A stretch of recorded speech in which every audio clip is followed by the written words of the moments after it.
What's your name? Daniel Martinez. I invited him to church once, and I didn't really think he'd come, but he came. My name is Daniel Martinez, and I served in the United States Marine Corps.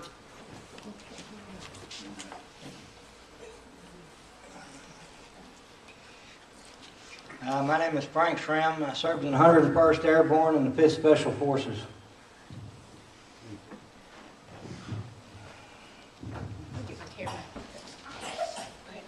Yes, Rudy Gomez served 4 years in the United States Navy aboard an aircraft carrier in the Pacific right before the big war started. So, thank you. I was glad to serve, by the way. I was homesick all the time. I miss my wife. We're Joseph.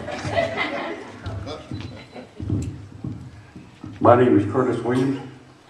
I started out in the National Guard, and I joined the regular Air Force, but I was an aircraft mechanic while I was in the service. Like Rudy, I enjoyed serving.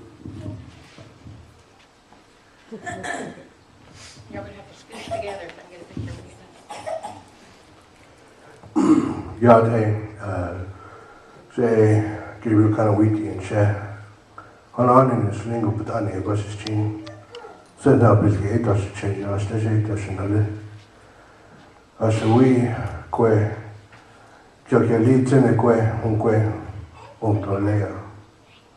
I'm both the Navajo and Ashawi Zuni. My mother is one who walks around one people clan, and my father is folded arms people. My maternal grandparents are the Sleeping Rock people, and my paternal grandparents are the Zuni people. Amongst my Zuni people, I am child of Eagle. I am a veteran of the U.S. Army. I served in the 82nd Airborne Division and 1st 75th Rangers. And my last unit, I was medic in the 7th Group Special Forces, doing pressure Lieber. Everything that Sonia, you touched on, ma'am, can't be further from the truth. My first deployment was to Bosnia in 97, 98. I was 17 years old at the time. I turned 18 over there. I was a single father at the time, and while I was deployed, my daughter passed away. She passed away a couple of days before she was going to turn 4 years old. Needless to say, that's what made me good at what I had to do for a living. After that, I spent time here and there, mostly in Africa, from Egypt to Western Africa and Central Africa. 2001, after 9/11, I was recalled back into service and fought in Afghanistan as part of the first wave in. And I did 9 months there in Afghanistan. I came home and I did 6 months working for the Department of Defense, training National Guards and Reserve soldiers. During this time, I had the honor and privilege of meeting probably one of the most profound soldiers I had known at that time, and an outstanding Native American woman soldier, Lori Piestla. I was on the rescue mission that went in to go recover her.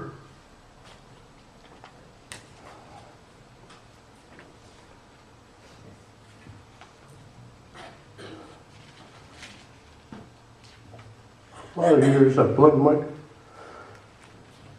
myself,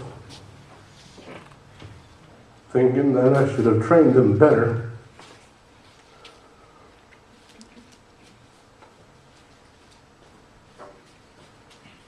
My drinking was very severe while I was in the service. I did also Iraq. I was wounded several times and was finally forced to retire out of the military. And in doing so, I left behind a big part of me. The thing that hurt the most was leaving my brothers, and especially as a medic. It hurts to know that sometimes we blame ourselves for not being able to help those. And I attended to a lot of young men where the last words were to send the word back home, the message that they love their family, tell my wife that I love her.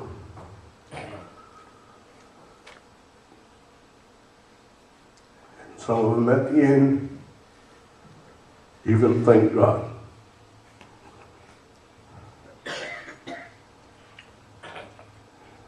Over the years, I've had time to reflect on my time in service. And my wife, Kathy, will probably be the first to tell you I'm not the type of individual who takes or likes recognition for what I done or served during my time. But throughout all my years of service, these are the men who helped lead the way for my generation and the generations to come. Sir, from 7th Group to 5th Group Special Forces, thank you for setting the precedence of a profound unit that still operates today. Brother, Simplified Marine. You Marines watched our back in Afghanistan and Iraq. You guys were the bravest men I've ever known. Sir, from your time in the Navy, what you guys did back then, our generation today still carried it on. And without them, a lot of the supplies and the mission critical things we needed to do would have been able to get done without your help. And sir, you guys set the precedence for the rest of us as well. These are my leaders. These are the men that I truly look up to. I don't know if any of them else would agree. We're not the ones who are heroes. Our nation called and we answered. The heroes are the ones who are at Arlington Cemetery, on the Vietnam Memorial Wall, the cemeteries in France, and to our brothers and our sisters who are still MIA or POWs. Thank you. Can y'all stand a little bit longer? Are y'all okay standing for a minute? Okay, I just want to go ahead and get some names of the ones that are here real quick, and then I'll get a picture, and then we'll do our pledge.